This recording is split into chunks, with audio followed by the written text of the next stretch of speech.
हमारे इस channel Mithila junction को लाल button दबाकर सब्सक्राइब करें व घंटी के निशान का बटन दबाएं ताकि सभी नए वीडियो आप तक तुरंत पहुंचे बिल्कुल मुफ्त।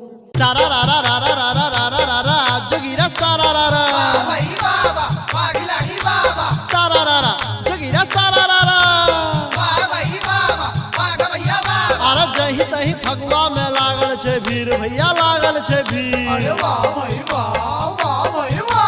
जही तही फगुआ में लागल छे भीड़ आगा में उड़े छे सब ठा अबीर फिर देख देख रे।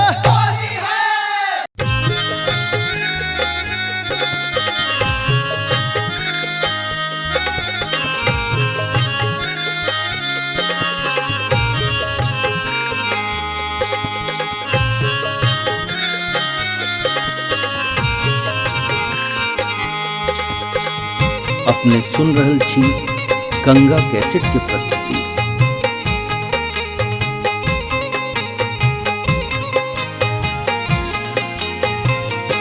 बाबा हरिहर नाथ सोनपुर में हो रंग लूटई। बाबा हरिहर नाथ सोनपुर में हो रंग लूटई।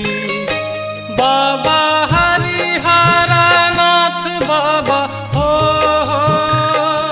बाबा हरिहर नाथ बाबा हरिहर नाथ सोनपुर में हो रंग लूटई। बाबा हरिहर नाथ सोनपुर में हो रंग लूटे। बाबा हरिहर नाथ सोनपुर में हो रंग लूटे।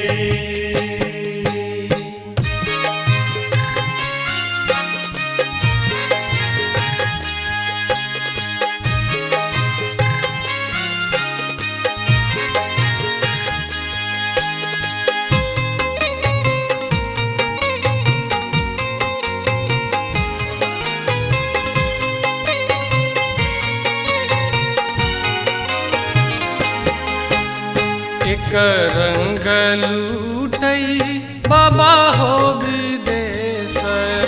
एक रंग लूटे बाबा हो विदेश्वर।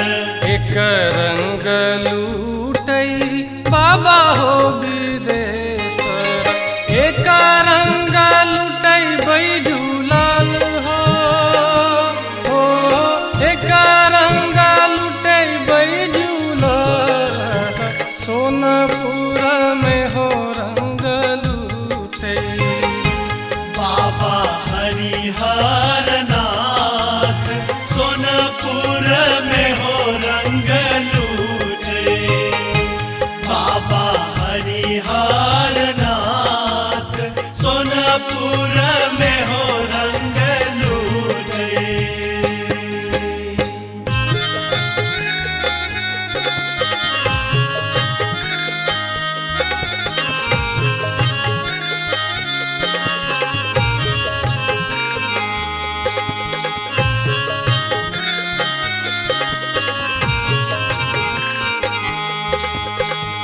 अपने सुन रहल छी गंगा कैसेट के प्रस्तुति।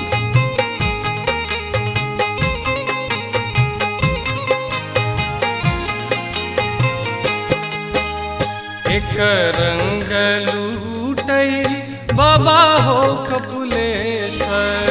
एक रंग लूटे बाबा हो कपिलेश्वर। एक रंग लूटई बाबा हो कपिलेश्वर। एक रंग लूटई बैजूलाल हो एक रंग लूटई बैजूलाल सोनपुर में हो रंग लूटई। बाबा हरिहर नाथ सोनपुर में हो रंग लूटे। बाबा हरिहर नाथ सोनपुर में हो रंग लूटे।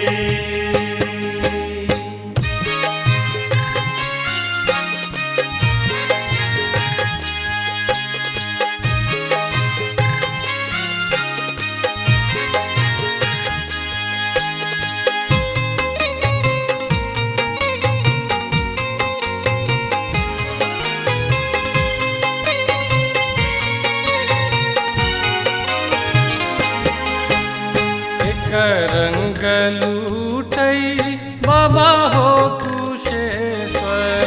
एक रंग लूटई बाबा हो कुशेश्वर। एक रंग लूटई बाबा हो कुशेश्वर। एक रंग लूटई बैजूलाल हो। एक रंग लूटई बैजूलाल सोनपुर में हो रंग लूटई। बाबा हरिहर नाथ सोनपुर में हो रंग लूटे। बाबा हरिहर नाथ सोनपुर में हो रंग लूटे। बाबा हरिहर नाथ बाबा हो। बाबा हरिहर नाथ बाबा हरिहर नाथ सोनपुर में हो रंग लूटई।